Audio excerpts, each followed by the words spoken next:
अस्सलामु अलैकुम वरहमतुल्लाहि वबरकातुहू। खुशामदीद करता हूँ मैं सालार उर्दू पर। आज मैं आपको जान पहचान 10th क्लास का जो चलता है सिलेबस RBSC, उसका दूसरा सबक और जो दूसरा सबक जिसने लिखा है उसकी हालात ज़िंदगी पे थोड़ा सा मुख्तसर नज़र डालेंगे। और जो इंशाइया है एक सिन्फ के रूप में है, वो कन्हैया लाल कपूर ने लिखी है, उसके बारे में आज हम बताने वाले हैं। तो उम्मीद है कि आप लोगों की सबकी अच्छी पढ़ाई चल रही होगी और हम भी थोड़ी बहुत ताख़ीर कर देते हैं वीडियो डालने में। थोड़े से वक्त की तलाफ़ी है और वक्त थोड़ा कम मिलता है, इस वजह से आज की वीडियो मुख्तसर रहेगी जिसमें हम सिर्फ कन्हैया लाल कपूर की सवाई हैं आज पढ़ेंगे। चलो शुरू करते हैं। उससे पहले मैं आपको बता देता हूँ कि जो हमने पढ़ लिया है, सबसे पहले हमने पढ़ा है हमद नज़म जो है वो इस्माइल मेरठी ने लिखी है। इस चीज़ की आपको पता होगा। और हमद जिसमें अल्लाह ताला की तारीफ़ बयान की जाती है उसे हम हमद कहते हैं, यानी एक ऐसी नज़म जिसमें अल्लाह ताला की तारीफ़ व तौसीफ़ बयान की जाए उसको हमद कहते हैं। ये हमने पढ़ लिया है, कंप्लीट कर लिया है। और आज हम उसका दूसरा सबक पढ़ने वाले हैं। जो दूसरी हालात ज़िंदगी है उसका नाम है कन्हैया लाल कपूर। ये आपको तस्वीर में नज़र आ रहा होगा। और कन्हैया लाल कपूर के बारे में हम पढ़ेंगे आज। थोड़ा मुख्तसर रहेगी क्लास, 5 या 10 मिनट की रहेगी। और मुख्तसर करने की वजह कई वजूहात हैं। एक तो ये है कि जो बच्चे होते हैं वो बड़ी वीडियो देख नहीं पाते हैं, इसलिए हम सोच रहे हैं कि उनके लिए मुख्तसर वीडियो बनाकर ही हम डालें तो ज़्यादा अच्छा रहेगा। तो सबसे पहले उसका जो पहले पॉइंट पर आता है वो है नाम। नाम इसका है कन्हैया लाल कपूर। क्या नाम है? कन्हैया लाल कपूर। और दूसरा विलादत। देखो विलादत जो है, विलादत जन्म को भी कहते हैं, पैदाइश को भी कहते हैं और आमद को भी कहते हैं। यानी इनकी जो पैदाइश है 1910 में हुई थी। 1910 में कहाँ पर हुई थी? लाहौर में हुई थी। कहाँ पर हुई थी? लाहौर। और लाहौर कहाँ पर है? पाकिस्तान में है। कहाँ पर है? पाकिस्तान में। ये आप जानते हो। इसके बाद में विलादत 1910 और रहलत जो है 1980 में हुई है। यहाँ तक आपको उम्मीद है कि समझ में आ गया होगा। और इसके बाद में हम इसके मुख्तसर जो पॉइंट है वो पढ़ेंगे आपके सामने। विलादत 1910 में और रहलत 1980 में हुआ है। इसके बाद में जो हम पढ़ने वाले हैं, कन्हैया लाल कपूर लाहौर में पैदा हुए, वहीं आला तालीम हासिल की और अंग्रेजी के उस्ताद मुकर्रर हो गए। यानी लाहौर में पैदा हुए थे और वहीं पर इन्होंने तालीम हासिल की और आला तालीम हासिल करने के बाद में वो वहीं पर उस्ताद यानी पढ़ाने लग गए थे। उसके बाद में तक़सीम मुल्क के बाद हिंदुस्तान आ गए। देखो तक़सीम मुल्क यानी जब हिंदुस्तान आज़ाद हुआ 15 अगस्त 1947 को, और उससे पहले 14 अगस्त 1947 को पाकिस्तान आज़ाद हुआ था। तो जब तक़सीम हुआ मुल्क तो ये पाकिस्तान से हिंदुस्तान आ गए थे। यानी इतना याद रखना।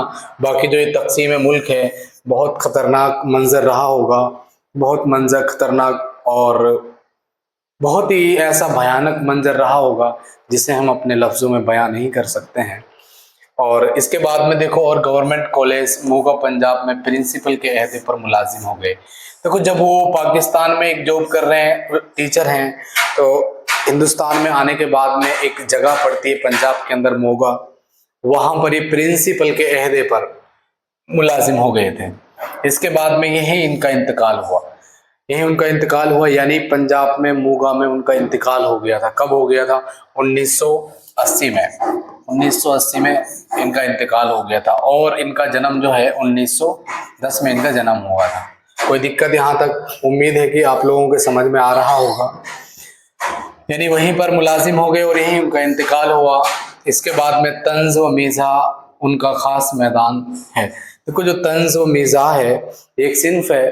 तंज यानी तंज कसना या ताना देना, मीज़ा एक तरीके से मज़े लेना या फिर कोई चीज़ मज़ाहिया अंदाज में पेश करना जिसको सुनकर लोग हंसे। इसके बाद में पैरोडी।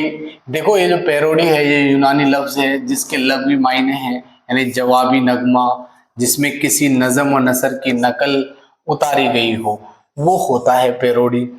तो ये मैंने इसमें लिख दिया है कोष्टक में, ये आपको, जिससे आपको समझ में आ जाए, आपके समझने के एतबार से मैंने लिख दिया है। उसके बाद में लिखने में उन्हें खास महारत हासिल थी। जिंदगी के आम तजर्बों से मिजाह पैदा कर लेना उनकी खास पहचान है। यानी जिंदगी के जो अनुभव है और आम तजर्बे हैं, उनसे ही उनका खास मिजाह पैदा कर लेना, ये उसका एक अंदाज है और ये उनकी एक पहचान है। इसके बाद में इनकी तसानीफ आ जाती है। ये किताब, इनकी नोके नस्तर, बालवों पर नरम गरम गर्दे कारवा, नाजुक ख्यालियाँ, नए शगुफे संग, संग व खशत, शीशा व तीशा और कामरेडी सेक चिल्ली उनकी मशहूर किताबें हैं। ये तसानीफ़ें हैं और इनके बारे में भी आपसे पूछा जा सकता है। और एक नंबर में देखो, इसमें से जो सवाल आने वाले हैं, कहाँ से वो सवाल आपसे पूछ सकता है, इसके बारे में मैं बता देता हूँ। देखो, जो उनके सवालात बनते हैं, पहला सवाल तो यही है कि उसका जन्म कब हुआ, 1910 में, ये चीज़ इंपॉर्टेंट है। वफात कब हुई, 1980 में। दूसरा ये है कि इन्होंने कौन सा सबक लिखा है, बेतकल्लुफ़ी सबक लिखा है। कौन सा सबक लिखा है, बेतकल्लुफ़ी सबक लिखा है। ये चीज़ भी गौर करने की है। और ये सिन्फ के एतबार से इंशाइया है। क्या है, इंशाइया है। ये चीज़ भी आपको गौर करने की है। यानी इनमें से जो इनकी इंपॉर्टेंट चीज़ें हैं, उनका असल मैदान क्या था, खास मैदान क्या था, और उनके तसानीफ़ के क्या नाम थे, ये सारी चीज़ें आपको बयां करनी है। और एक बार इसको देख लीजिएगा। अगर कोई स्क्रीनशॉट लेना चाहता है तो ले सकता है। तो यहाँ तक हमने आज पढ़ा दिया है। आज जो है हमारी मुख्तसर क्लास रहेगी और कल इंशाअल्लाह आपको इसका जो सबक है बेतकल्लुफ़ी, वो बयां कर देंगे। और इसे सबसे ज़्यादा शेयर करें और जितने भी बच्चे हो सके सब्सक्राइब करें। आप लोगों के उत्साह से, आप लोगों के जुनून से हम लोग भी थोड़ी हिम्मत बन जाती है और हमारा भी मन ये करता है कि हम बच्चों के लिए कुछ करें। इंशाअल्लाह फिर मिलेंगे अगली वीडियो में। खुदा हाफिज़।